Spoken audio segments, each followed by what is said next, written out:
Bismillahirrahmanirrahim. Assalamualaikum warahmatullahi wabarakatuh. Anda kelas 5 yang solihah, gimana kabarnya hari ini? Semoga senantiasa dalam kondisi sehat, selalu semangat dalam beribadah dan belajar. Pada kesempatan kali ini kita akan membahas tema 9 di subtema 1 tentang membangun kerukunan hidup melalui persatuan dan kesatuan. Anda yang solihah, Indonesia telah dikenal dari zaman dahulu sebagai negara yang majemuk dan penuh dengan kebinekaan. Dengan wilayah yang luas dan terdiri dari banyak pulau, perbedaan itu tidak mungkin dihindari. Namun berkat kegigihan perjuangan para pahlawan dan tokoh-tokoh bangsa, perbedaan itu dapat disatukan hingga menjadi kekuatan untuk Indonesia merdeka. Berikut beberapa perbedaan yang ada di Indonesia. Yang pertama adalah perbedaan dalam hal budaya. Sebagai negara maritim dan kepulauan, sudah pasti kebudayaan Indonesia sangat beragam. Jumlah pulau yang lebih dari 17.000 dan lebih dari 300 suku bangsa tentunya sudah menggambarkan betapa beragamnya budaya Indonesia. Berikut beberapa contoh perbedaan budaya daerah di Indonesia. Yang pertama, rumah adat. Hampir setiap suku bangsa mempunyai ciri khas bentuk rumahnya yang dipakai sebagai tempat tinggal. Seperti yang sering kita lihat di daerah kita, di daerah Kalimantan Tengah, ada rumah adat Betang. Sementara di Kalimantan Selatan ada rumah adat Banjar.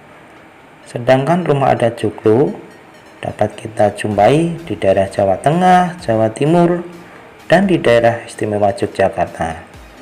Sedangkan rumah adat Gadang berasal dari Sumatera Barat. Yang kedua, kesenian daerah.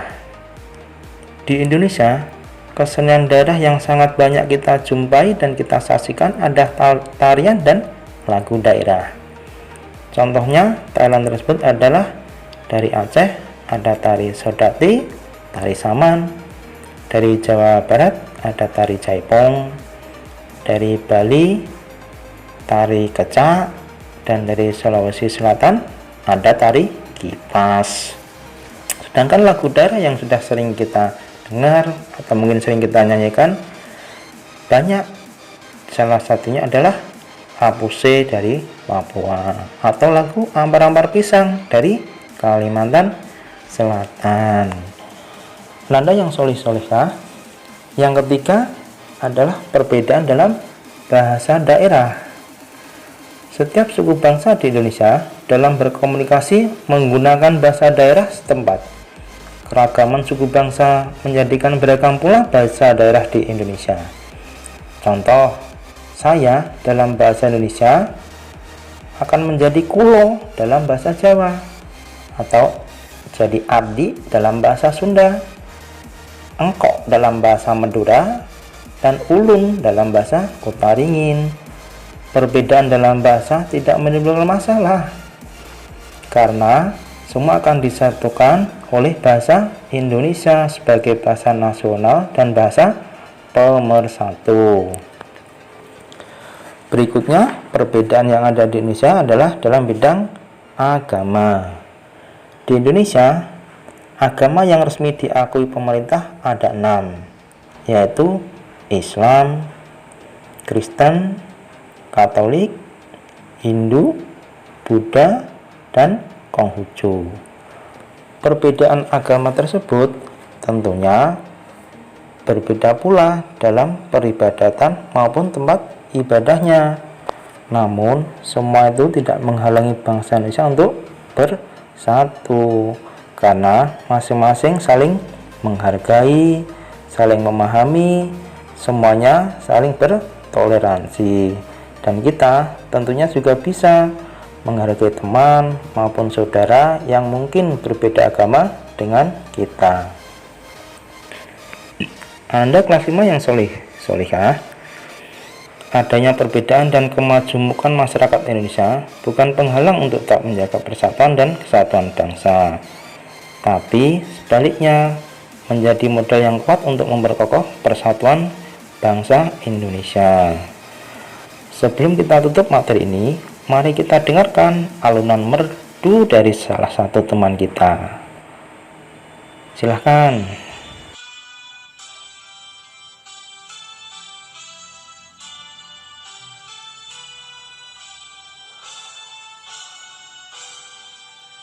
Satu nusa, satu bangsa, satu bahasa kita, tanah air pasti jaya untuk selamanya. Indonesia pusaka, Indonesia tercinta, nusa bangsa dan bahasa kita bela bersama.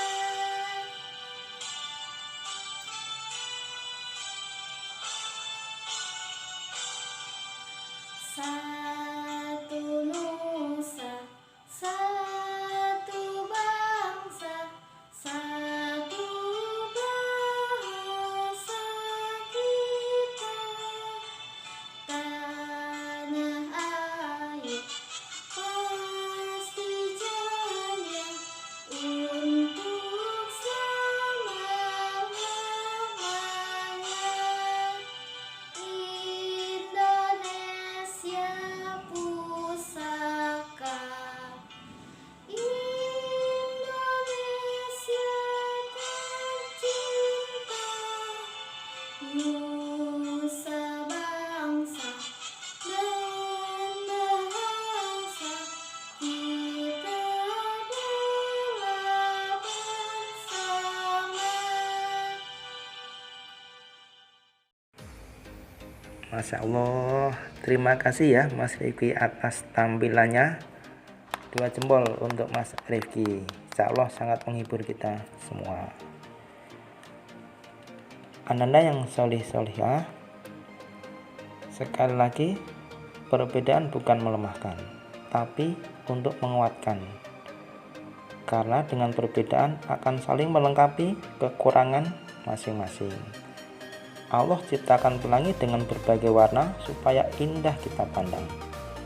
Kalau pelangi hanya hitam dan putih, maka jadi zebra cross dong, ya kan? Nah, demikian tadi materi pembelajaran kita tentang persatuan dan kesatuan bangsa. Semoga materi ini dapat menambah ilmu dan pengetahuan kita, sekaligus makin menambah kecintaan kita terhadap negeri tercinta Indonesia Raya. Tetap semangat, tetap bersyukur. Semoga kita semua selalu dalam lindungannya. Amin. Wassalamualaikum warahmatullahi wabarakatuh.